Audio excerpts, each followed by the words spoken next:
അപ്പൊ ഇന്നത്തെ വീഡിയോയിലേക്ക് എല്ലാവർക്കും സ്വാഗതം. അപ്പൊ ഇന്ന് നമ്മൾ ഉണ്ടാക്കാൻ പോകുന്നത് ഒരു വെറൈറ്റി ചീനിപ്പുഴുക്കാണേ. അപ്പൊ വീഡിയോ കണ്ടാലോ.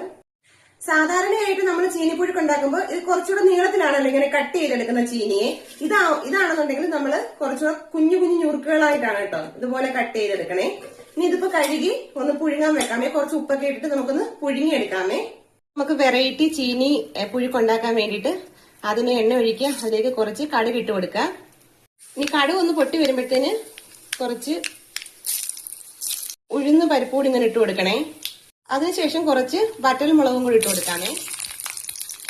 ഈ കുറച്ച് മണത്തിനൊക്കെ വേണ്ടിയിട്ട് ഇച്ചിരി കറിവേപ്പിലയും കൂടി ഇട്ട് കൊടുക്കാം കേട്ടോ. അതിലേക്ക് പുഴുങ്ങി വെച്ചിരിക്കുന്ന ചീനി ഇട്ട് കൊടുക്കാമേ.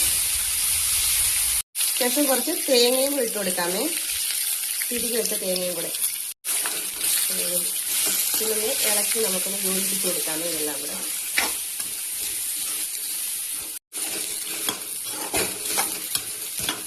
അപ്പൊ നമ്മുടെ വെറൈറ്റി ചീനിപ്പുഴുക്ക് ഇവിടെ റെഡി ആയിരിക്കുകയാണ്. അപ്പൊ നമ്മുടെ വെറൈറ്റി ചീനിപ്പുഴുക്ക് ഇത് കഴിക്കാനെ കൊണ്ട് ഒരു കറിയുടെ ആവശ്യം പോലും ഇല്ല കേട്ടോ.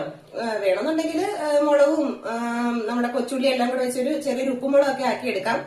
പക്ഷെ ഇതിന്റെ ആവശ്യമില്ല കേട്ടോ. ആവശ്യത്തിന് എരിയും ഉപ്പും ഒക്കെ ഇതിനകത്ത് തന്നെ ഉണ്ട് കേട്ടോ. അതുകൊണ്ട് തന്നെ വേറൊരു കറിയുടെ ആവശ്യമില്ല. അപ്പൊ ഇത് കഴിച്ചിട്ടില്ലാത്തവര് ഇതൊന്ന് ചെയ്ത് നോക്കണം കേട്ടോ. അടിപൊളി ടേസ്റ്റ് ആണേ. അപ്പൊ ഇന്നത്തെ വീഡിയോ ഇത്രയേ ഉള്ളൂ. Okay, by.